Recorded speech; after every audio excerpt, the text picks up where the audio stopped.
जय श्री राधे कृष्णा। कैसे हैं आप सब? आशा करती हूँ राधा रानी की कृपा से कृतार्थ हैं आप सभी।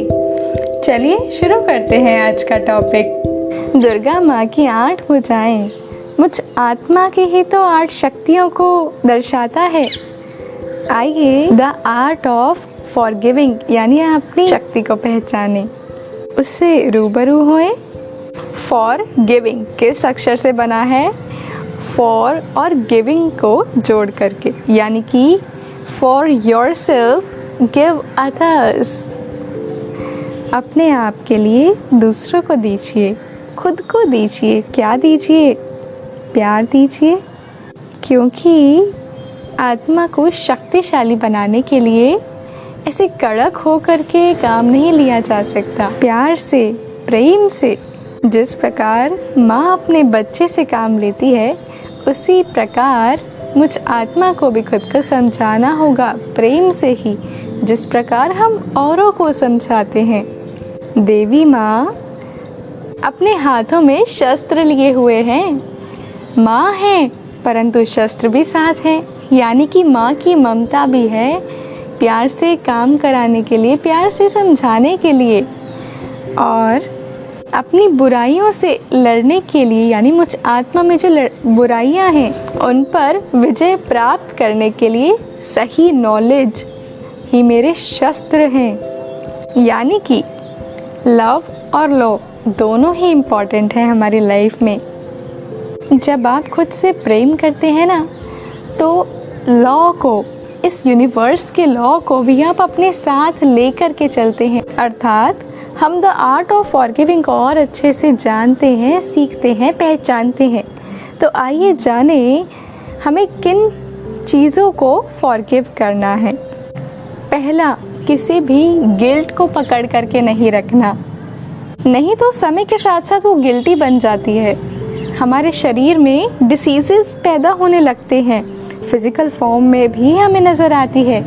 तो मानसिक तौर पे, एक मेंटल लेवल पे ही हमें उसको चेक करना है और उसे वहीं पर ही रेक्टिफाई करना है, करेक्ट करना है। टाइम के साथ साथ ना ये गिल्टियाँ रिश्तों में भी दरार बन जाती हैं, तो क्यों ना इन बातों को छोड़ दें। ठीक उसी प्रकार जिस प्रकार हम औरों को समझाते हैं, छोड़िए ना, भूल जाइए ना, खुद आत्मा को भी कहिए, मुझ आत्मा को भी ज़रूरत है ना शक्ति की, क्योंकि ये गांठें तो हमारी सारी एनर्जी ड्रेन आउट कर देंगी।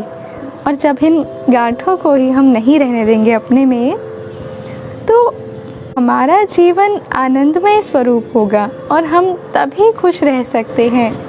अपनी ही गलती को हम खुद माफ़ करें। हाँ, पास्ट में हमने खुद ने ये गलती करी, ठीक है, कोई बात नहीं ना, मैं आत्मा खुद को माफ़ करती हूँ और खुद से ये भी वादा करती हूँ कि अब से मैं ऐसी गलती नहीं करूँगी।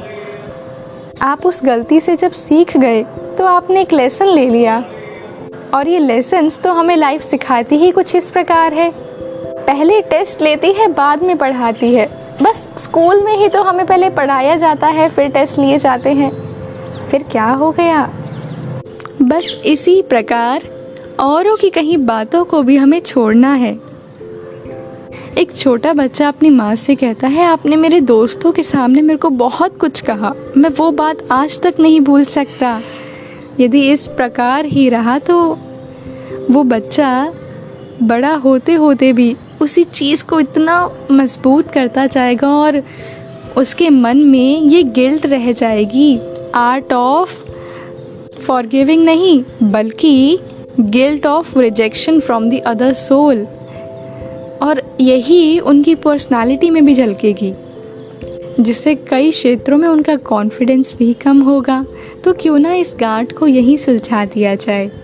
खास बात ये है, जब हम मेडिटेशन करते हैं, खुद मुझ आत्मा को शक्ति प्रदान करते हैं परमात्मा द्वारा, तो हम बच्चों को भी एक पॉजिटिव वाइब्रेशन सेंड करते हैं, जिसके कारण उन्हें भी ऊर्जान्वित महसूस होता है, उन्हें भी बहुत अच्छा लगता है और उनमें शक्ति पैदा होती है खुद को फॉरगिव करने की, जिसके कारण वे अपनी लाइफ में बहुत सी चीज़ों में आगे बढ़ते हैं कॉन्फिडेंस के साथ। सेकंड, हमें किस चीज़ को फॉरगिव करना है? पास्ट को।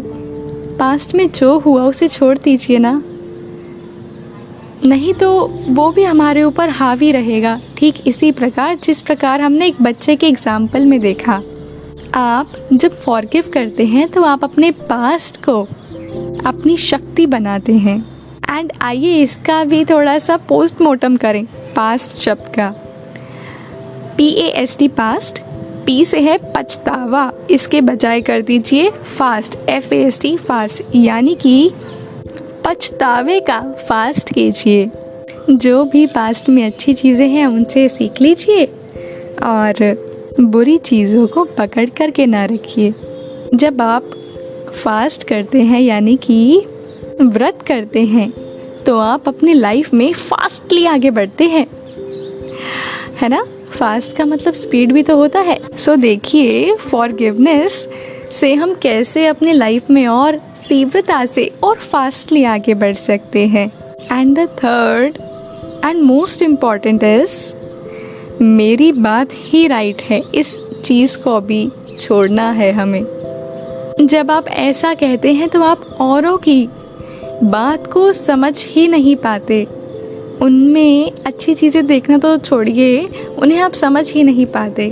अहंकार आ जाता है ना कि आप ही सही हैं। जब आप इन सभी चीज़ों का फास्ट करेंगे, फॉरगिव करेंगे, तो आप एक शक्तिशाली आत्मा हैं। और धीरे धीरे प्रैक्टिस से ये सब होता है, एकदम से नहीं होता। क्या एकदम से आप 1 2 3 4 लिखना सीख गए थे, या ABCD आप एक ही दिन में एकदम से अच्छे से सीख गए थे? नहीं ना। तो इन चीज़ों को भी टाइम लगता है, पर हाँ ज़्यादा टाइम नहीं लगता। जिस प्रकार मैं भी आप सभी के साथ साथ सीख रही हूँ, उसी प्रकार आपको भी सीखते रहना है, आगे बढ़ते रहना है। माँ देवी हैं, माँ होकर के भी उन्हें शेर की सवारी करते हुए दिखाया जाता है, यानी कि वो अपने सारे के सारे फियर्स को अपने नॉलेज द्वारा यानी शस्त्र द्वारा जीतने की, उन पर विजय प्राप्त करने की क्षमता रखती हैं।